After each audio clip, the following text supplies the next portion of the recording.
আসসালামু আলাইকুম। কারিগরি এক্সপার্ট স্মার্ট লার্নিং সেন্টারে তোমাদের সবাইকে স্বাগতম। আশা করতেছি ভাইয়া তোমরা সবাই অনেক অনেক ভালো আছো। তো আজকের এই ভিডিওতে আমি তোমাদের সাথে সার্ভিং 3 এর সুপার সাজেশন নিয়ে আলোচনা করব। তো এর আগের 3 ক্লাসে আমি তোমাদের সাথে ইন্ডাস্ট্রিয়াল ম্যানেজমেন্ট, তোমাদের ফাউন্ডেশন ইঞ্জিনিয়ারিং এবং থিওরি অফ স্ট্রাকচারের সুপার সাজেশন নিয়ে আলোচনা করছি বা সাজেশন দিছি। তোমরা যারা আমাদের হোয়াটসঅ্যাপ গ্রুপে যুক্ত আছো তারা জানো, এবং ফেসবুক পেজে বা ইউটিউব চ্যানেলে যুক্ত আছো তারাও জানো। তো তোমরা যারা আমাদের সঙ্গে যুক্ত নেই তারা এখন যুক্ত হয়ে নাও, কারণ আমাদের গ্রুপে তোমরা ফ্রিতে অনেক হেল্পফুল জিনিসগুলো তোমরা পাওয়া পরীক্ষার জন্য। পরীক্ষার আগে পর্যন্ত বা পরীক্ষার আগের দিন পর্যন্ত তোমাদের যেভাবে সাহায্য করা যায় পরীক্ষা ভালো করার জন্য ইনশাল্লাহ করার চেষ্টা করব। তো আজকের এই ক্লাসে আমি তোমাদের সাথে আলোচনা করব কি ভাইয়া, সার্ভিং 3 সুপার সাজেশন নিয়ে। তো সুপার সাজেশন এখানে তোমার দেখো, আমি কিন্তু জাস্ট পাস করার জন্য সাজেশন দিচ্ছি না, একটা মোটামুটি ভালো রেজাল্ট করার জন্য যে সাজেশনটা দেওয়া দরকার সেটা দিচ্ছি। তো তোমরা যারা পাস করতে চাও তারা এখানে দেখবা যে বেশি গুরুত্বের সঙ্গে যে স্টার মার্কগুলো করা আছে সেগুলো পড়লে তোমাদের হবে, ঠিক আছে। আর কিছু কিছু প্রশ্ন আছে যেগুলো আসতেও পারে আবার নাও আসতে পারে, এরকম অনেক প্রশ্ন আছে, সেগুলো এখানে রাখা আছে। তো তোমরা কি রকম প্রস্তুতি নিতে চাচ্ছ সেটা তোমাদের উপর, ঠিক আছে। তো সেই ভিত্তিতে তোমরা এখান থেকে প্রশ্ন সিলেক্ট করে পড়বা। যারা অনেক ভালো প্রস্তুতি নিচ্ছ তারা সবগুলো প্রশ্নই পড়বা, আর যারা মোটামুটি ধরো পাস করতে চাচ্ছ বা এরকম কিছু, তারা সব থেকে গুরুত্বপূর্ণ প্রশ্ন ম্যাথগুলো করবা, ঠিক আছে। আর যারা একদম অনেক ভালো প্রিপারেশন নিচ্ছ তারা এগুলো খুব গুরুত্বের সাথে পড়বা, সেই সাথে বইয়ে আরো যেগুলো আমি কম গুরুত্ব মনে করে বাদ দিছি সেগুলোও পড়বা, ঠিক আছে। তাহলে চলো আমরা সাজেশনটা এখন দেখে নিই। তাহলে ভাইয়া খেয়াল করো, আমরা এখানে সার্ভিং এর যে টোটাল 10টা অধ্যায় আছে, 10টা অধ্যায়ের গুরুত্বপূর্ণ প্রশ্নগুলো সম্পর্কে আলোচনা করব, ঠিক আছে। তাহলে চলো আমরা প্রথম থেকে শুরু করি। তার আগে দেখো আমি তোমাদের কিছু বলি, আমাদের এখানে বেশ কিছু গুরুত্বপূর্ণ অধ্যায় আছে, যেমন প্রথম অধ্যায়, চতুর্থ অধ্যায়, পঞ্চম, ষষ্ঠ, তারপর তোমার হচ্ছে এই টাইপের দ্বিতীয় অধ্যায়। এই অধ্যায়গুলো সংক্ষিপ্ত এবং অতি সংক্ষিপ্তের জন্য খুবই গুরুত্বপূর্ণ, তাই এই অধ্যায়গুলো থেকে সংক্ষিপ্ত এবং অতি সংক্ষিপ্ত প্রশ্ন বেশি নেওয়া হয়েছে, এবং বাকি যে অধ্যায়গুলো কম গুরুত্বপূর্ণ আছে সেখান থেকে কম নেওয়া হয়েছে, ঠিক আছে। তো এই প্রশ্নগুলো পড়লে আশা করা যায় তোমরা সংক্ষিপ্তে 10-এর মধ্যে অন্তত 7টা বা 8টা কমন পাওয়ার কথা, ঠিক আছে।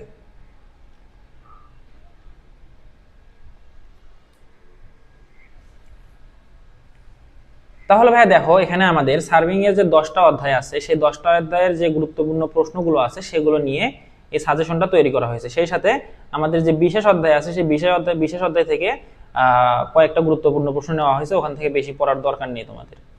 তাহলে এখানে দেখো, আমাদের সার্ভিং যে বইটা আছে সার্ভিং 3, এই বইয়ের প্রথম, দ্বিতীয়, চতুর্থ, পঞ্চম, ষষ্ঠ এই অধ্যায়গুলোর সংক্ষিপ্ত এবং অতি সংক্ষিপ্ত প্রশ্ন খুবই গুরুত্বপূর্ণ, এবং এখান থেকে বেশি পরিমাণে প্রশ্ন আসে, ঠিক আছে, সংক্ষিপ্ত এবং অতি সংক্ষিপ্ত। তাই এই অধ্যায়গুলো থেকে সংক্ষিপ্ত এবং অতি সংক্ষিপ্ত বেশি নেওয়া হয়েছে এবং বাকিগুলো থেকে কম নেওয়া হয়েছে, আবার কোনো কোনো অধ্যায় থেকে একবারে নেওয়াই হয় নাই, ঠিক আছে। তাহলে তাহলে চলো আমরা প্রথম অধ্যায় থেকে শুরু করে 10টা অধ্যায় বা এবং বিশেষ অধ্যায়ের কয়েকটা প্রশ্ন দেখে নিই। তো প্রথমে এখানে তোমরা দেখতে পাচ্ছ প্রথম অধ্যায় আমাদের অতি সংক্ষিপ্ত মোটামুটি অনেকগুলোই নেওয়া হয়েছে, কারণ এই অধ্যায় থেকে অতি সংক্ষিপ্ত অনেক বেশি পরিমাণে আসে, ঠিক আছে। দেখা যায় যে 2টা মাস্ট থাকেই অতি সংক্ষিপ্ত প্রশ্ন। তাহলে এখানে দেখো আমাদের অতি সংক্ষিপ্ত যেগুলো আছে সেটা হচ্ছে উপজেলা কি, এটা 4 স্টার মার্কের প্রশ্ন। এই 4 স্টার মার্কের প্রশ্নগুলো কোনোভাবে স্কিপ করা যাবে না, সেটা তোমরা জানো। আর আমাদের 3 স্টার মার্কের প্রশ্নগুলো মোটামুটি একটু মানে ধরো হচ্ছে 4 স্টারের থেকে কম গুরুত্বপূর্ণ। তো তোমরা যারা ভালো প্রিপারেশন নিতে চাও তারা 4 স্টার, আসলে এখানে অতি সংক্ষিপ্ত স্কিপ করার মতো আমি কোনো ওয়ে দেখি না, ঠিক আছে। অতি সংক্ষিপ্ত কয়েকবার পড়লেই হয়ে যায়, তো এগুলো স্কিপ করার মতো আমি তেমন কোনো মানে কারণ দেখি না। এগুলো তোমরা চাইলে সবগুলোই পড়তে পারো। আর যদি সময় তোমাদের মনে করো কঠিন মনে হয় বা সময় কম থাকে, তাহলে তোমরা যেগুলো বেশি গুরুত্বের সাথে আমি মার্ক করছি সেগুলো পড়তে পারো। তাহলে দেখো, যৌগিক বাক বলতে কি বোঝায়, খুবই গুরুত্বপূর্ণ প্রশ্ন। বাকের প্রথম উপজা বলতে কি বোঝায়, গুরুত্বপূর্ণ প্রশ্ন। এরপরে বিপরীত বাক কোথায় বসানো হয়, একটু কম গুরুত্বপূর্ণ প্রশ্ন, আসার সম্ভাবনা কম। এরপর আমাদের বাকের ওপর উপজা বলতে কি বোঝায়, ঠিক আছে, এটা খুবই গুরুত্বপূর্ণ একটা প্রশ্ন। দেখো, এই উপজা একটা সংজ্ঞা পড়লে বাকের উপজা কাকে বলে, উপজা বলতে কি বোঝায়, প্রথম উপজা কি, শেষ উপজা কি, সবগুলোই কিন্তু হয়ে যায়। তাই একটা সংজ্ঞা তোমরা ভালো করে পড়বা, সেখান থেকে জাস্ট একটু চেঞ্জ করে বাকি সংজ্ঞাগুলো তোমরা দিয়ে দিবে। উপজের কিন্তু অনেকগুলো সংজ্ঞা আছে। তোমাদের প্রথম আছে হচ্ছে উপজা বলতে কি বোঝো, বাকের উপজা প্রথম উপজা কি, দ্বিতীয় বা শেষ উপজা কি, তারপর তোমার হচ্ছে উপজা বাকের শুরু এবং শেষে কি জন্য হয়। এগুলো আসলে সেম প্রশ্ন, জাস্ট একটু চেঞ্জ, ঠিক আছে। তাই এগুলো একটু তোমরা ভালোভাবে একটা প্রশ্ন পড়ে নেই, ওখানে জাস্ট একটু ঘুরিয়ে দিয়ে অ্যান্সারটা তোমরা দিতে পারো সবগুলো প্রশ্নেরই। তারপরে দেখো ভাই 6 degree, 15 degree, 14 degree, 2 degree, 3 degree, 1 degree বাঁক বলতে কি বোঝায়, এটাও গুরুত্বপূর্ণ প্রশ্ন, আসার মতো একটা প্রশ্ন। এরপরে দেখো বাঁক বলতে কি বোঝায়, এটা আমাদের খুবই গুরুত্বপূর্ণ একটা প্রশ্ন। এরপর আছে আমাদের বৃত্তাকার বাঁক বলতে কি বোঝায়, গুরুত্বপূর্ণ প্রশ্ন। এরপর এই টাইপের ম্যাথ আমাদের পরীক্ষায় খুব বেশি পরিমাণে আসার সম্ভাবনা আছে অতি সংক্ষিপ্তে। সেটা কি, ক এবং খ, ক খ এবং গ খ রেখার বিয়ারিং যথাক্রমে 125 ডিগ্রি এবং একটা হচ্ছে 125 ডিগ্রি, আর একটা হচ্ছে কি খ গড় হচ্ছে 105 ডিগ্রি। এখন তাহলে আমাদের প্রতিসরণ কোণ বের করতে বলছে। তো এগুলো কিভাবে করতে হয়, এগুলো কিন্তু আমি আমাদের সার্ভিং এর যে ক্লাসগুলো ছিল সেগুলো আমি সেখানে খুব ভালোভাবে বুঝাই দিয়েছি। তোমরা যারা ক্লাস করছো তারা আশা করতেছি এই ধরনের ম্যাথে যদি একটু প্যাচ দিয়েও দেওয়া থাকে তাহলে তোমরা করতে পারবা। এবারে দেখো বাঁক সংস্থাপন কি, আসার মতো একটা প্রশ্ন। এরপরে কি কি পদ্ধতিতে বাঁকের নামকরণ করা হয়, খুবই গুরুত্বপূর্ণ একটা প্রশ্ন। এরপর আমাদের বাঁকের ডিগ্রি বা ডিগ্রি অফ কার্ভ বলতে কি বোঝায়, খুবই গুরুত্বপূর্ণ প্রশ্ন। এরপরে দেখো ভাই আমাদের সংক্ষিপ্ততে কি কি আছে আসলে দেখি। সংক্ষিপ্ততে আমাদের আছে হচ্ছে বৃত্তাকার বাঁকের ক্ষেত্রে প্রমাণ করো যে, আচ্ছা এই অধ্যায়ে তোমাদের যে হচ্ছে তোমার দেখো বাঁক সম্পর্কিত যে প্রমাণগুলো আছে সেখানে মোটামুটি 6-7টা প্রমাণ আছে, ঠিক আছে। তো তোমরা যারা ভালোভাবে প্রিপারেশন নিচ্ছ তারা সবগুলো প্রমাণই করবা, তাহলে মিস হওয়ার সম্ভাবনা একদমই থাকবে না। আর যাদের হাতে সময় কম তারা এই 3টা প্রমাণ করে নিবা। কি কি, বাঁকের ক্ষেত্রে প্রমাণ করো যে কেন্দ্রীয় কোণ প্রতিসরণ কোণের সমান। এরপর আমাদের বাঁকের ক্ষেত্রে প্রমাণ করা যায় মোট স্পর্শক কোণ এবং কেন্দ্রীয় কোণ, মোট স্পর্শক কোণ হচ্ছে কেন্দ্রীয় কোণের অর্ধেক, ঠিক আছে। এরপর আমাদের বাঁকের শ্রেণীবিভাগ লিখতে হবে। এটা আমাদের বাঁকের শ্রেণীবিভাগ তোমরা যদি সংক্ষিপ্ততে পড়ে নাও ভালো হবে, তাহলে অতি সংক্ষিপ্তের মধ্যে তোমরা যদি এখান থেকে যদি কোনো প্রশ্ন হয় তাহলে অনায়াসই করতে পারবে, ঠিক আছে। অর্থাৎ সংক্ষিপ্ত পড়লে তোমাদের প্রায় অনেকগুলো অতি সংক্ষিপ্ত হয়ে যাচ্ছে কিন্তু এই বাঁকের শ্রেণীবিভাগটা পড়লে। তারপরে দেখো ভাই আমাদের বাঁকের ব্যাসার্ধ ও বাঁকের ডিগ্রির মাঝে সম্পর্ক, খুবই গুরুত্বপূর্ণ প্রশ্ন। এরপর আমাদের চিত্রসহ বৃত্তাকার বাঁকের বিভিন্ন অংশের নাম লেখো। এটা আমাদের সংক্ষিপ্ত প্রশ্নের মধ্যেও আছে, রচনামূলক প্রশ্নের মধ্যেও আছে। এটা দুই জায়গার এক জায়গাতে আসার সম্ভাবনা অনেক বেশি, ঠিক আছে। তাই তোমরা সংক্ষিপ্ততে পড়ে নিবা বা রচনামূলকে পড়ো, যেখানেই পড়ো না কেন এক জায়গা থেকে পড়লে দুই জায়গার জন্য হয়ে যাচ্ছে। তাহলে ভাই দেখো তোমরা পরীক্ষায় এইটা এবং এইটা তিনটার মাঝখান থেকে একটা কমন পাওয়ার সম্ভাবনা তোমাদের 90%, ঠিক আছে, এই তিনটার মাঝখান থেকে। এরপরে দেখো ভাই আমাদের এই অধ্যায়ের যে গাণিতিক সমস্যাগুলো আছে এগুলো খুব কম আসলেও মনে হয় সংক্ষিপ্ত প্রশ্ন তোমাদের দিতে পারে এই প্রশ্নগুলা। সেটা কি দেখো, আমাদের ধরো বাঁকের সম্পর্কে কিছু ইনফরমেশন দেওয়া থাকবে, দিয়ে বলবে যে বাঁকের স্পর্শক দৈর্ঘ্য বের করো, দীর্ঘজ্যা বের করো, তারপর তোমার হচ্ছে বাঁকের গভীরতা বের করো, ভারসাইনের মান বের করো, তারপর তোমার হচ্ছে বাঁকের দৈর্ঘ্য বের করো, এগুলো বলতে পারে। তো তোমরা এই যে 1 নাম্বার যে ম্যাথটা আছে এই ম্যাথের যে ইনফরমেশন দেওয়া আছে, ঠিক আছে, এই ইনফরমেশনের উপর ভিত্তি করে বাঁকের যত প্রকার ইনফরমেশন বের করা যায়, তোমাদের বইয়ে মনে হয় 2টা নাকি 3টা দেওয়া আছে বের করা, শুধু তোমরা সবগুলো বের করবা। এই 1 নাম্বার ম্যাথের পরিপ্রেক্ষিতে বাঁকের যত ইনফরমেশন বার করা যায় সবগুলো ইনফরমেশন বার করবা। তাহলে অতি সংক্ষিপ্ত বা সংক্ষিপ্ত যদি এই টাইপের কোনো প্রশ্ন আসে তাহলে তোমরা কখনোই এগুলোতে আটকাবা না। আর যদি তোমরা ধরো যে প্রশ্নের মধ্যে 2-3টা মান বের করে দেওয়া আছে শুধু যদি এই 2-3টাই বের করো তাহলে এই টাইপের প্রশ্ন আসলে পারবা, জাস্ট আর একটু চেঞ্জ করে দিলেই পারবা না। সেজন্য এই ম্যাথটা তোমরা বাঁকের যত ইনফরমেশন বের করা যায় এই 1 নাম্বার ম্যাথ দিয়ে তোমরা সবগুলো বের করবা, ঠিক আছে। এরপরে 2 নাম্বার ম্যাথটা হচ্ছে কি ভাইয়া, দেখো 2 নাম্বার ম্যাথ হচ্ছে আমাদের প্রথম এবং শেষ উপজের দৈর্ঘ্য নির্ণয় করতে বলতে পারে। এটা আমাদের সংক্ষিপ্ত প্রশ্নের জন্য খুবই গুরুত্বপূর্ণ একটা প্রশ্ন, রচনামূলকে আসার সম্ভাবনা কম। এরপরে দেখো ভাই আমাদের 2 নাম্বার অধ্যায় যেটা আছে, 2 নাম্বার অধ্যায় হচ্ছে আমাদের কি যে তোমাদের রৈখিক পদ্ধতিতে বাঁক সংস্থাপন মনে হয়। তাহলে দেখো এই অধ্যায়ের জন্য এই অধ্যায় থেকে আমাদের সংক্ষিপ্ত এবং অতি সংক্ষিপ্ত প্রশ্ন খুবই গুরুত্বপূর্ণ এবং রচনামূলক প্রশ্নের জন্য খুবই গুরুত্বপূর্ণ একটা অধ্যায়। আর ম্যাথ তো অবশ্যই থাকে এখান থেকে। তাহলে দেখো 2 নাম্বার অধ্যায়টা আমাদের জন্য খুবই গুরুত্বপূর্ণ একটা অধ্যায়। কি কি দেখো, কোন ক্ষেত্রে দীর্ঘজ্যা হতে অফসেট পদ্ধতিতে বাঁক সংস্থাপন করা হয়, খুবই গুরুত্বপূর্ণ প্রশ্ন। 5 ডিগ্রি বাঁকের প্রতিসরণ কোণ 38 হলে বাঁকটির বহিঃদূরত্ব কত। তাহলে দেখো তুমি যদি আমি তোমাদের যে বললাম যে 1 নাম্বার অধ্যায়ের যে এই ম্যাথটা আছে এই ম্যাথ দিয়ে যদি তোমরা সবগুলো ইনফরমেশন বের করা শেখো বা পারো তখন কিন্তু দেখো অতি সংক্ষিপ্তের মধ্যে এই টাইপের ম্যাথগুলো যখন আসবে তখন কিন্তু খুব সহজে তোমরা এগুলো বের করে দিতে পারবে, ঠিক আছে। সেজন্য বললাম ওই ম্যাথটা দিয়ে যত প্রকার ইনফরমেশন বের করা যায় সবগুলো বের করবা। এরপরে দেখো প্রারম্ভ সমাপ্তি উপজয়া এর অফসেট নির্ণয়ের সূত্র দুটি লেখো। এগুলো তো সূত্র তোমাদের অবশ্যই মুখস্থ থাকবে, এগুলো তো না রাখার কোনো কারণ নেই, কারণ তোমাদের ম্যাথ তো করতে হবে, তাই না। এরপরে দীর্ঘজ্যা হতে অফসেটের দুটি সূত্র মুখস্থ রাখতে হবে। রৈখিক পদ্ধতিতে বাঁক সংস্থাপনের বিভিন্ন প্রকার প্রক্রিয়ার নাম, অর্থাৎ রৈখিক পদ্ধতিতে আমরা যে বাঁক সংস্থাপন করব সেগুলো কি কি পদ্ধতিতে করতে পারি সেই প্রক্রিয়াগুলোর নাম তোমাদের এখানে লিখতে হবে। স্পর্শক হতে লম্ব অফসেটের মান ও স্পর্শক হতে তির্যক অফসেটের মান নির্ণয়ের সূত্র, এগুলো তোমাদের প্রমাণ আছে, প্রমাণ করলে অতি সংক্ষিপ্ত এমনিতে হয়ে যাবে, ঠিক আছে। এরপরে দেখো ভাই আমাদের সংক্ষিপ্তের মধ্যে আছে কি, জ্যাকে একাধিক্রমে দ্বিখণ্ডিত করে বাঁক সংস্থাপনের প্রক্রিয়া, খুবই গুরুত্বপূর্ণ প্রশ্ন। অর্থাৎ এখানে যে 3টা সংক্ষিপ্ত প্রশ্ন আমি দিয়েছি 3টাই খুবই গুরুত্বপূর্ণ, 3টার মাঝখান থেকে একটা প্রশ্ন পাওয়ার সম্ভাবনা অনেক বেশি। তারপর বাঁক সংস্থাপনের জন্য আমাদের স্পর্শক হতে বাঁকের কেন্দ্রমুখী অফসেটের সূত্রটি প্রতিপাদন করতে বলছে, খুবই সহজ প্রমাণ, আমি তোমাদের ক্লাসে করাই দিছি। এরপর আছে স্পর্শক হতে লম্ব অফসেটের মাধ্যমে যে এটা আছে সেটা খুবই সহজ একটা প্রমাণ। এটাও আমরা ক্লাসে করাই দিছি, ঠিক আছে। এরপরে দেখো আমাদের রচনামূলক প্রশ্ন যে দুইটা আছে সেটা হচ্ছে বর্ধিত জ্যামিতি অফসেটের সাহায্যে বাঁক সংস্থাপনের সূত্র প্রতিপাদন। এই প্রমাণটা খুবই গুরুত্বপূর্ণ এবং এই প্রমাণটা একটু মোটামুটি কঠিন, কিন্তু আমি তোমরা এই প্রমাণটা ইউটিউবে মনে হয় না অন্য কোনো চ্যানেলে পাবা, আমার চ্যানেলে কিন্তু এটা খুব সহজভাবে ব্যাখ্যা করা আছে। তোমরা চাইলে সার্ভিং 2 এর 2 নাম্বার যে প্লেলিস্ট থেকে 2 নাম্বার যে অধ্যায়টা আছে সেখান থেকে তোমরা এই দীর্ঘ বর্ধিত জ্যামিতি অফসেটের সাহায্যে যে বাঁক সংস্থাপনের সূত্র প্রতিপাদন আছে এটা দেখে নিতে পারো, ঠিক আছে। এরপরে দীর্ঘ জ্যামিতি অফসেট নির্ণয়ের যে আমাদের সূত্রটি আছে সেটাও আমাদের রচনামূলক প্রশ্নের জন্য গুরুত্বপূর্ণ একটা প্রশ্ন। এই দুইটার মাঝখান থেকে একটা কমন আসার সম্ভাবনা অনেক বেশি। এরপরে দেখো ভাই 2 অধ্যায়ের যে গাণিতিক সমস্যা আছে তার মাঝখানে এখানে আমাদের কি বের করতে বলবে, আমাদের ধরো যে হচ্ছে বাঁক সংস্থাপনের জন্য প্রয়োজনীয় তথ্য যেগুলো আছে আমাদের সেগুলো বের করতে বলবে, ঠিক আছে। তো দেখো আমাদের বইয়ের যে 2 নাম্বার ম্যাথ আছে এই 2 নাম্বার তোমাদের বইয়ে মনে হয় 1 নাম্বার ম্যাথটাতে ইনফরমেশন সবকিছু বের করা নেই, 2 নাম্বার ম্যাথটাতে পূর্ণভাবে সবকিছু বের করা আছে। তো তোমরা 2 নাম্বার ম্যাথটা ফলো করবা। তাহলে দেখো এই 2 নাম্বার ম্যাথ আর 5 নাম্বার ম্যাথ হচ্ছে সেম ম্যাথ, এই টাইপের ম্যাথগুলো আসার সম্ভাবনা 2 নাম্বার অধ্যায় থেকে অনেক বেশি। আর এই যে দেখো 5 নাম্বার ম্যাথটা কি জন্য আমি দিছি এখানে, তোমাদের এখানে বলা আছে যে হচ্ছে 2000 প্লাস বোর্ড রোল সেইনেজে। এখন এই সেইনেজটাকে তুমি কিভাবে মিটারে বা রাস্তার পরিমাপে কনভার্ট করবে সেটা কিন্তু আমি ক্লাসের ভিতরে অনেক সুন্দর করে বুঝিয়ে দিছি। তোমরা যারা ক্লাস করছো তারা তো জানোই, আর যারা ক্লাস করো নাই তারা এই যে চেইনেজকে কিভাবে তোমরা মিটারে কনভার্ট করবা বা শিকলকে কিভাবে মিটারে কনভার্ট করবা সেটা তোমরা কিন্তু আমার ক্লাস থেকে দেখে নিতে পারো, ঠিক আছে। তো এই টাইপের ম্যাথ আসার সম্ভাবনা অনেক বেশি। তোমরা দেখা গেলো যে এই টাইপের ম্যাথ করলা কিন্তু এই যে চেইনেজ কনভার্ট করা শিখলা না, তখন কিন্তু এটা কনভার্ট করতে না পারলে এই ম্যাথ পুরো জানেও লাভ হবে না, ঠিক আছে। তখন কিন্তু আমাদের ম্যাথটা কিন্তু আর করতে পারবো না। এরপরে দেখো ভাই আমাদের 3 নাম্বার একটা তোমাদের উদাহরণের ম্যাথ আছে, এই ম্যাথটাও আমাদের জন্য ইম্পর্টেন্ট। তোমরা এই 3টা ম্যাথ দেখে নিবা। এই 3টার মাঝখানে 2 নাম্বার এবং 5 নাম্বার টাইপের যে ম্যাথগুলো আছে সেটা বেশি ইম্পর্টেন্ট, 3 নাম্বারটা একটু কম ইম্পর্টেন্ট, ঠিক আছে। 3 নাম্বার টাইপের ম্যাথ হচ্ছে তোমাদের ওই যে মনে হয় হচ্ছে ওই যে তোমাদের দীর্ঘ জ্যামিতি যে অফসেটের সাহায্যে বাঁক সংস্থাপনের প্রক্রিয়া সেই টাইপের ম্যাথগুলো, ঠিক আছে। তো এখানে তোমাদের 8 নাম্বার 9 নাম্বার 10 নাম্বার এই টাইপের ম্যাথগুলো আছে। দেখো এগুলো তোমাদের সংক্ষিপ্ত দিতে পারে 3 নাম্বার যে উদাহরণের ম্যাথগুলো আছে। তারপরে দেখো ভাই তারপরে এখন আমরা কি দেখবো, তৃতীয় অধ্যায় আমাদের সংক্ষিপ্ত অতি সংক্ষিপ্ত প্রশ্ন কম আসে, সংক্ষিপ্ত আসে কিন্তু অতি সংক্ষিপ্ত একটু কম আসে, ঠিক আছে। তো এবার আসার সম্ভাবনা আছে কারণ অনেক দিন বা 2 বোর্ড ধরে আসে না এখান থেকে প্রশ্ন। তাহলে দেখো এখানে কি থাকতে পারে, এখানে আমাদের কোণের মান বের করতে বলতে পারে, ঠিক আছে। একটি বৃত্তাকার বাঁকের ক্ষেত্রে স্পর্শক দৈর্ঘ্য এবং ব্যাসার্ধ দেওয়া আছে, এখন আমাদের ডেলের মান বের করতে বলছে। আমাদের সূত্র আছে, খুব সহজে সূত্রের সাহায্যে আমরা ডেলের মান বের করে দিতে পারি, তাই না।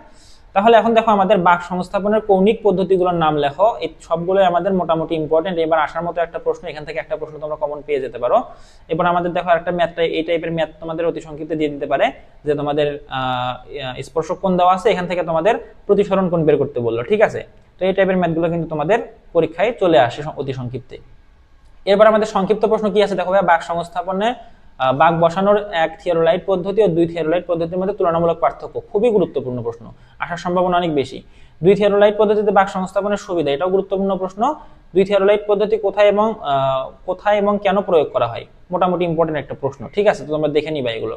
আর রচনামূলক প্রশ্ন দেখো আমাদের এখান থেকে একটা প্রমাণ আছে, এই প্রমাণটা আমাদের জন্য গুরুত্বপূর্ণ, আমি মনে হয় এটা মার্ক করতে ভুলে গেছি, এটা আমাদের জন্য গুরুত্বপূর্ণ একটা প্রমাণ, ঠিক আছে। এটা আসার সম্ভাবনা আছে। এরপর আমাদের চিত্র সহ 1 থিওরোলাইট পদ্ধতি সংস্থাপন প্রক্রিয়া বর্ণনা করো, এটা আসার সম্ভাবনা মোটামুটি আছে, তোমরা দেখে নিবা। এরপরে দেখো ভাই আমাদের গাণিতিক সমস্যা যেগুলো আছে এই অধ্যায়ের সবগুলো গাণিতিক সমস্যা সেম, অর্থাৎ 1 নাম্বার উদাহরণ, 2 নাম্বার, 3 নাম্বার, 4 নাম্বার, 5 নাম্বার মনে হয় আলাদা আছে, দেখো একটু 6 নাম্বার, 7 নাম্বার আলাদা আছে মনে হয়, আর 8 নাম্বার ম্যাথ দেখো এগুলো আমাদের সেম ম্যাথ, সবগুলোই সেম ম্যাথ। তো এই এক টাইপের ম্যাথ করলে তোমাদের মোটামুটি এই অধ্যায়ের সবগুলো ম্যাথই হয়ে যাচ্ছে। তো তোমরা তোমাদের বইয়ের উদাহরণ 2 নাম্বারটা সমাধান করবে, 1 নাম্বারে হয়তো বা তোমাদের একটু ঝামেলা আছে, পুরোপুরি ইনফরমেশন বের করা নেই। এখন ভাই আমাদের সার্ভেইং এর সবথেকে গুরুত্বপূর্ণ অধ্যায়, এই অধ্যায় থেকে একটা মাস্ট অতি সংক্ষিপ্ত বা 2টা এবং সংক্ষিপ্ত একটা এবং রচনামূলক একটা মাস্ট থাকবেই, ঠিক আছে। তো দেখো এখানে আমাদের স্পাইরাল কোণ বলতে কি বোঝায়, সুপার এলিভেশন কি কি বিষয়ের উপর নির্ভর করে, কেন্দ্রাতিক অনুপাত কি, ক্যান্ট স্বল্পতা কি, গাড়ির বক্রপথে চলাকালে কি কি বল কাজ করে, এগুলো সবই গুরুত্বপূর্ণ প্রশ্ন। এই অধ্যায় থেকে কিন্তু প্রশ্ন আসার সম্ভাবনা অনেক বেশি।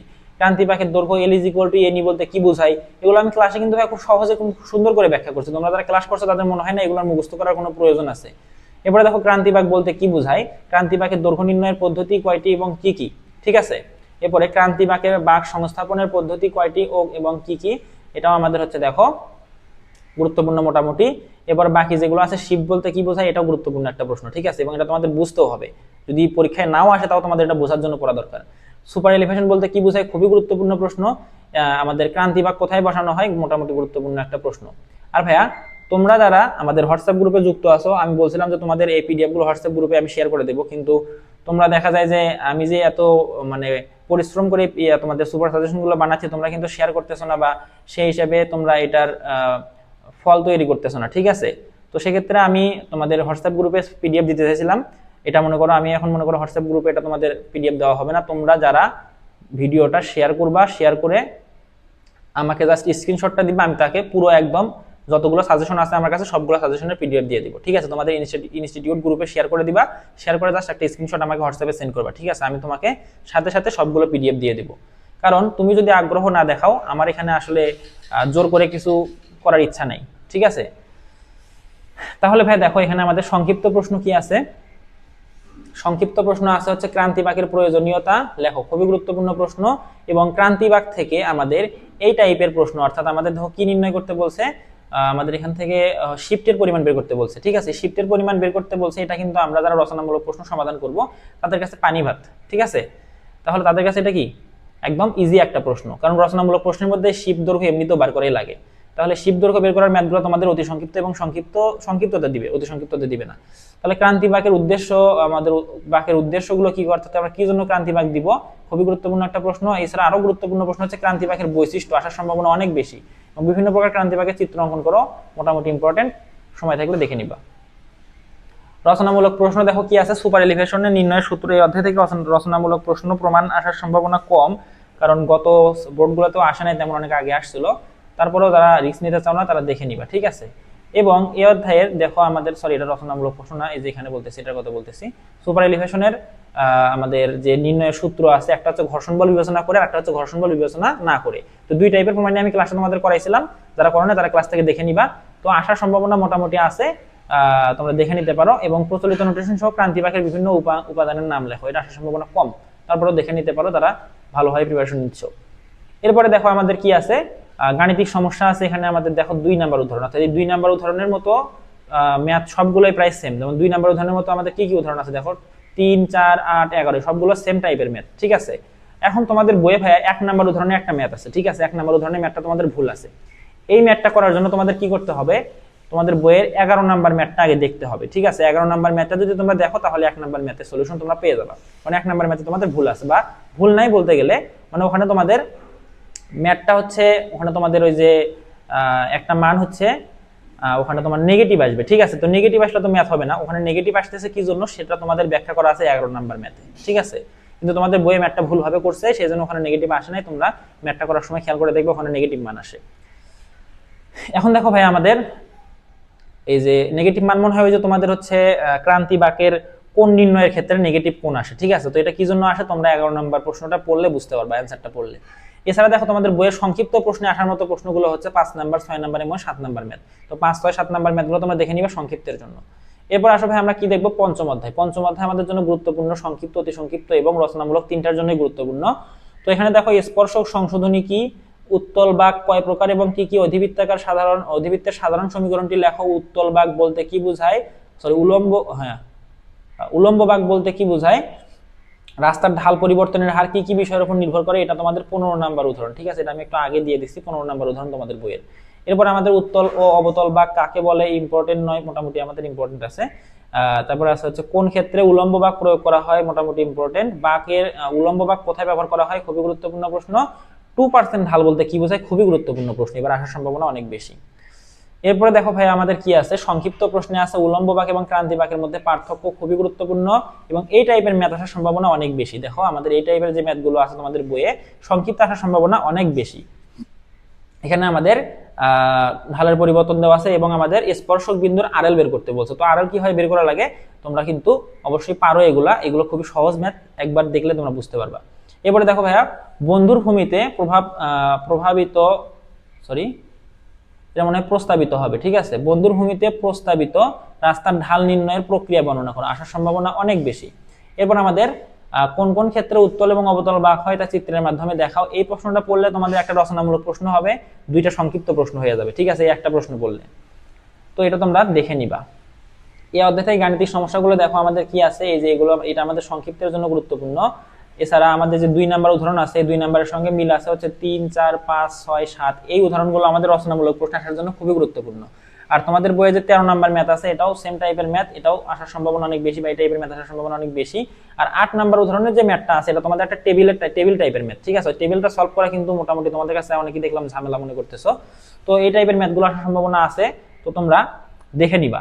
আর যাদের সময় নেই তারা তোমরা চাইলে এটা স্কিপ করতে পারো, কারণ এই সময় তোমাদের এই ম্যাথ আসলে বোঝা কঠিন, ঠিক আছে? যারা একদম বেসিক, যাদের একদম দুর্বল, তাদের ওই ম্যাথ বোঝা এমনিতে অনেক কঠিন হয়ে যাবে। আর যারা মনে করো যে বুঝছো বা বুঝতে পারো, তারা 8 নাম্বার অবশ্যই করবে, আসার সম্ভাবনা অনেক বেশি আছে, এটারও আসার সম্ভাবনা আছে, একদম যে নাই তা না, 3 স্টার ওটাও।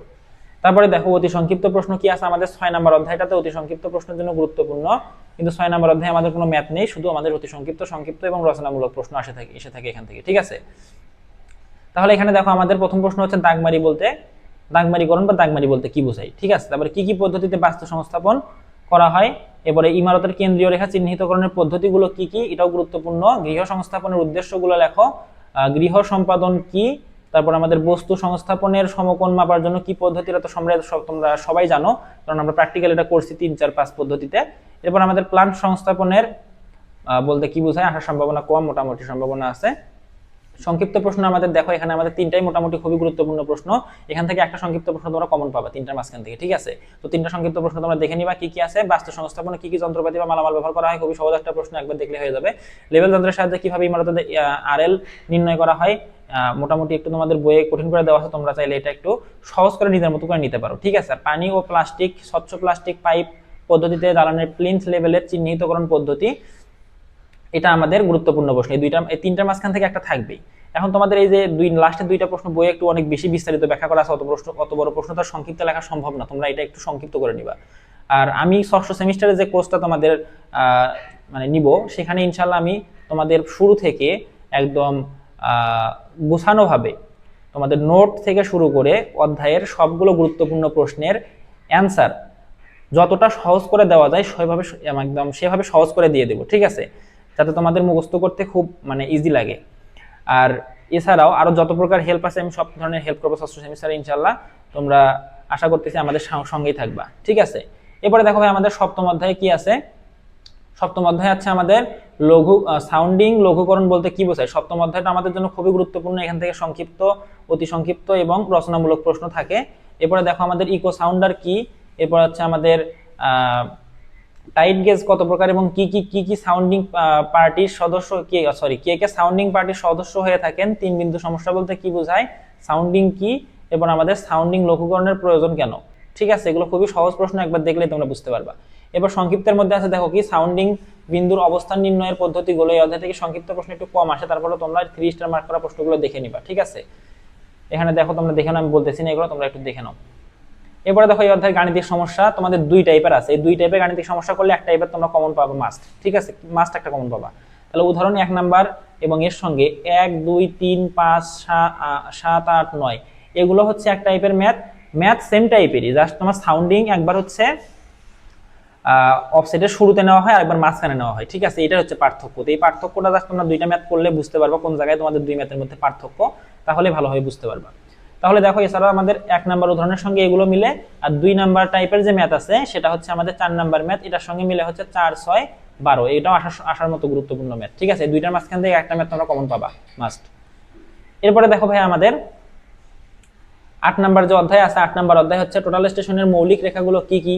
এগুলো আসলে আমাদের যে লেভেল যন্ত্র পড়ছিলাম না, লেভেল যন্ত্রের মতোই কিন্তু সবকিছুই সেম, জাস্ট অল্প একটু চেঞ্জ, মানে নামটা একটু চেঞ্জ, তাছাড়া সবকিছুই আমাদের প্রায় কার্যনীতি সবকিছুই প্রায় কাছাকাছি। অপটিক্যাল প্লামেটের কাজ কি, ডিসপ্লে প্যানেল কি, টোটাল স্টেশনের বেসিক মোডের ডিসপ্লে অঙ্কন করো, খুবই গুরুত্বপূর্ণ প্রশ্ন। এবার কিভাবে টোটাল স্টেশনকে টার্গেটে ফোকাসিং করা হয়, মোটামুটি গুরুত্বপূর্ণ 3টাই, পরের 3টা দেখে নিবা। এরপর আমাদের কি আছে দেখো, সংক্ষিপ্ত প্রশ্ন আছে জরিপ কাজে টোটাল স্টেশনের 6টি ব্যবহার লেখো, ঠিক আছে? খুবই গুরুত্বপূর্ণ প্রশ্ন। এবং টোটাল স্টেশনের মৌলিক রেখাগুলোর মধ্যে সম্পর্ক, আমাদের মৌলিক রেখাগুলোর মাঝে যে সম্পর্ক আছে সেই সম্পর্কটা খুবই গুরুত্বপূর্ণ, আসার মতো একটা প্রশ্ন। এবং এই অধ্যায়ে যে 2টা রচনামূলক প্রশ্ন আছে, 2টা রচনামূলক প্রশ্নের মাঝখান থেকে একটা আসার সম্ভাবনা অনেক বেশি। কিভাবে টোটাল স্টেশনে সেটিং করা হয় এবং টোটাল স্টেশন দিয়ে পাঠ গ্রহণের প্রক্রিয়া বর্ণনা করে, 2টার মাঝখান থেকে তোমরা একটা কমন পেতে পারো। এরপরে দেখো ভাই আমাদের রচনামূলক প্রশ্ন আছে, আমাদের 8ম অধ্যায় শেষ। 9ম অধ্যায় থেকে আমাদের সংক্ষিপ্ত অতি সংক্ষিপ্ত খুবই কম আসে না বললেই চলে। তোমরা যারা ভালোভাবে প্রিপারেশন নিচ্ছ তারা সংক্ষিপ্ত অতি সংক্ষিপ্ত প্রশ্নগুলো পড়ে নিবা, আর যাদের সময় নেই তারা এই তিনটা অর্থাৎ প্রথম দুইটা খুব ভালোভাবে পড়বা, লাস্টেরটা দেখে নিবা যাতে লিখতে পারো পরীক্ষায় আসলে। প্রথম দুইটার মাঝখান থেকে একটা কমন পাওয়ার সম্ভাবনা অনেক বেশি। তাহলে এখানে আমাদের কি আছে, টোটাল স্টেশনের সাহায্যে আনুভূমিক ও উলম্ব দূরত্ব নির্ণয়ের পদ্ধতি বর্ণনা করো। এটা পড়লে তোমাদের সংক্ষিপ্ত প্রশ্ন মনে একটা প্রশ্ন আছে, ওটাও হয়ে যাবে। এরপরে টোটাল স্টেশনের সাহায্যে দূরবর্তী কোনো টাওয়ারের শীর্ষবিন্দু আমাদের বা শীর্ষবিন্দুর উচ্চতা মাপার পদ্ধতি। অর্থাৎ দেখো আমাদের 1 নম্বর প্রশ্নটা পড়লে 2 নম্বর প্রশ্নটা অটোমেটিক হয়ে যাবে, কারণ 1 নম্বরের মধ্যে আনুভূমিক মাপ পরিমাপের পদ্ধতিও ব্যাখ্যা করতে হবে, উলম্ব দূরত্ব নির্ণয়ের পদ্ধতিও ব্যাখ্যা করতে হবে। আর 2 নম্বর পদ্ধতিতে উলম্ব যে আমাদের পরিমাপ পদ্ধতি আছে সেটা ব্যাখ্যা করলে হচ্ছে, কারণ আমাদের টাওয়ারের উচ্চতা কি উপরের দিকে না উলম্ব দিকে, কিন্তু তাহলে আমাদের 1 নম্বর প্রশ্ন পড়লে আমাদের 2 নম্বর প্রশ্নটা অটোমেটিক হয়ে যাচ্ছে। এরপর আমাদের দেখো আমাদের এই সার্ভিং 3 লাস্ট অধ্যায় 10 নম্বর অধ্যায়। 10 নম্বর অধ্যায়ে কি আছে, আমাদের নগর জরিপ কি, আর তারপর আমাদের আনুভূমিক ও উলম্ব নিয়ন্ত্রক কি, নগর সম্পত্তির মানচিত্রে কি কি তথ্যাদি দেখানো হয়। এখান থেকে তোমরা এই তিনটার মাঝখান থেকে একটা প্রশ্ন কমন পাবা। আর নির্মাণ জরিপের উদ্দেশ্য কি, এটা তোমরা দেখে নিতে পারো। এরপর আমাদের কি আছে দেখো সংক্ষিপ্ত প্রশ্ন, এখানে খুবই গুরুত্বপূর্ণ একটা সংক্ষিপ্ত প্রশ্ন আছে, নগর জরিপের উদ্দেশ্যগুলো লেখো, আসার সম্ভাবনা অনেক বেশি এবং নগর জরিপের জন্য প্রয়োজনীয় যন্ত্রপাতি কম সম্ভাবনামূলক একটা প্রশ্ন। এবার আমাদের এই অধ্যায়ে যে রচনামূলক প্রশ্নটা আছে, তোমাদের জরিপের মানচিত্র তৈরির পদ্ধতি বর্ণনা করে, এটা মোটামুটি একটা ইম্পর্টেন্ট প্রশ্ন, আসার সম্ভাবনা 50-50। এরপরে দেখো আমাদের এখানে কি আছে, বিশেষ অধ্যায়ে আমি জাস্ট 4টা তোমাদের সংক্ষিপ্ত এবং অতি সংক্ষিপ্ত নিচে, 4টা সংক্ষিপ্ত অতি সংক্ষিপ্ত পড়লেই মনে হয় তোমাদের হয়ে যাবে। যদি আশায় বা তুমি যদি পুরো বিশেষ অধ্যায় সবগুলো পড়ো, তাও তুমি জাস্ট ওখান থেকে একটাই প্রশ্ন কমন পাবা, সংক্ষিপ্ত বা অতি সংক্ষিপ্তে বা সর্বোচ্চ 2টা। আর তুমি যদি এই 4টা পড়ো তাও তোমার একটা সমান পাওয়ার সম্ভাবনা আছে, ঠিক আছে। তাই অতগুলো প্রশ্ন মনে হয় না আমার কোনো কারোর জন্য পড়া বুদ্ধিমানের কাজ হবে। তোমরা জাস্ট এই 4টা পড়বা। এছাড়া তোমার কাছে যদি আরো কয়েকটা প্রশ্ন ইম্পর্টেন্ট মনে হয়, কারণ ওখানে 15-16 সালের বোর্ডের কিছু প্রশ্ন আছে, তোমরা বোর্ডের গুলো পড়ে নিতে পারো, ঠিক আছে। তো মোটামুটি এই 4টা প্রশ্ন পড়লে তোমাদের বিশেষ অধ্যায়ের প্রশ্নগুলো হয়ে যাবে, ওখান থেকে বেশি প্যারা নেওয়ার দরকার নেই। সর্বোচ্চ ওখান থেকে 2টা প্রশ্ন থাকবে, একটা অতি সংক্ষিপ্তে অথবা একটা সংক্ষিপ্তে থাকবে, ঠিক আছে। সংক্ষিপ্তে থাকার সম্ভাবনা কম, অতি সংক্ষিপ্তে থাকার সম্ভাবনাই বেশি। তাহলে তোমরা এই 4টা প্রশ্ন পড়বা আমাদের বিশেষ অধ্যায় থেকে, তাহলেই হয়ে যাচ্ছে। তাহলে এই ছিল আমাদের ভাইয়া হচ্ছে সার্ভিং 3 এর সুপার সাজেশন। এই সাজেশনটা তোমরা যদি কমপ্লিট করো, আমার মনে হয় তোমরা A+ পাওয়ার মতো মার্ক তুলতে পারবা, এটা একদম কনফার্ম। আর তোমরা যারা কম সময়, মানে যাদের হাতে সময় কম, তারা এখান থেকে যেগুলো বেশি গুরুত্বের সঙ্গে আমি তোমাদের বললাম সেগুলো পড়বা, তাহলে তোমাদের পাস হয়ে যাবে ইনশাআল্লাহ, ঠিক আছে। তো আমাদের সাজেশনটা এই পর্যন্তই ছিল। আশা করতেছি তোমরা খুব ভালোভাবে এগুলো প্রস্তুতি নিবা এবং পরীক্ষাটা অনেক ভালো হবে তোমাদের ইনশাআল্লাহ। আর এখন তাহলে ভাই আমরা কি করব, তোমাদের এই পিডিএফটা হচ্ছে যারা শুধু আমাদের শেয়ার করে দিবা, শেয়ার করে অবশ্যই আমাকে স্ক্রিনশট দিতে হবে। স্ক্রিনশট দিলে আমি তোমাকে এই পিডিএফ সহ আমাদের থিওরি অফ স্ট্রাকচার ম্যানেজমেন্ট এবং ইন্ডাস্ট্রিয়াল ম্যানেজমেন্ট, ফাউন্ডেশন এবং ইন্ডাস্ট্রিয়াল ম্যানেজমেন্ট 4টা সাবজেক্টেরই সাজেশন দিয়ে দিব, ঠিক আছে।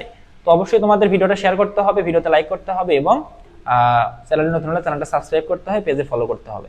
আর যারা হোয়াটসঅ্যাপ গ্রুপে যুক্ত নেই, তারা তোমরা অনেক কিছু থেকে তোমরা মিস হচ্ছ, তোমাদের জন্য অনেক গুরুত্বপূর্ণ জিনিস তোমরা মিস করতেছো। হোয়াটসঅ্যাপ গ্রুপে থাকলে তোমরা আশা করি অনেক বেশি উপকৃত হবা, ঠিক আছে। তো অবশ্যই তোমরা হোয়াটসঅ্যাপ গ্রুপে যুক্ত হয়ে যাও। আর পরবর্তী ক্লাসে আমি তোমাদের হাইড্রোলিক্সের সাজেশন দিব। এরপর আশা করি বাকি যে তোমাদের ক্যাড এবং ওয়াটার সাপ্লাই আছে, এগুলো তোমাদের অতটা ইম্পর্টেন্ট সাবজেক্ট না, এগুলো তোমরা নিজে নিজে পড়ে নিতে পারবা, বা এগুলো সাজেশন তোমরা আমার মনে হয় না তোমরা আশা করো, ঠিক আছে। তাহলে ঠিক আছে ভাইয়া, এই ক্লাস বা এই ভিডিওটা এই পর্যন্তই ছিল। পরবর্তী ভিডিওতে আবার দেখা হবে। আল্লাহ হাফেজ।